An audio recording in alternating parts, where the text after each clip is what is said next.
বাংলাদেশ জিন্দাবাদ, আড়াইবাড়ি দরবার শরীফ জিন্দাবাদ।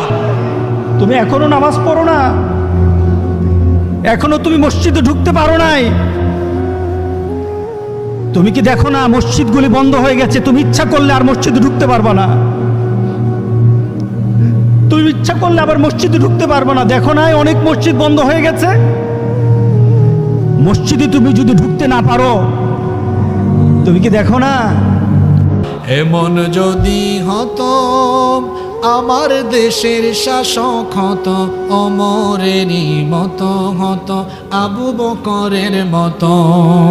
এমন যদি হতো আমার দেশের নেতা হতো, ওমরেরই মতো হতো, আবু বকরের মতো।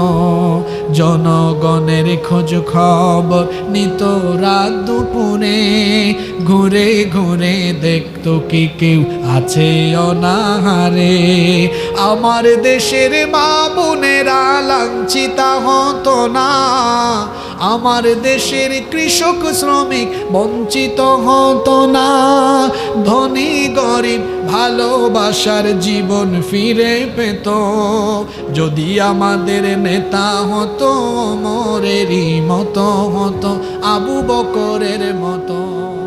আড়াইবাড়ি দরবার আর অন্যান্য দরবার, এই ব্রাহ্মণবাড়িয়ায় অনেক হুক্কুর হুক্কুর দরবার আছে, আছে না? এরা এমনভাবে জিকির করে, জিকির শুনলে মনে হয় যে হয় হাঁফানি রুগী নইলে কুষ্ঠকাঠিন্যের রুগী। তারপরে শিরক আর বেদাত তো আছেই। আমাদের পীর সাহেবকে আমরা চিনি, যিনি শিরক বেদাতের ব্যাপারে সুস্পষ্ট কথা বলেন, এবং এই দরবার শরীফে বাংলাদেশের বড় বড় উলামা মাশায়েখ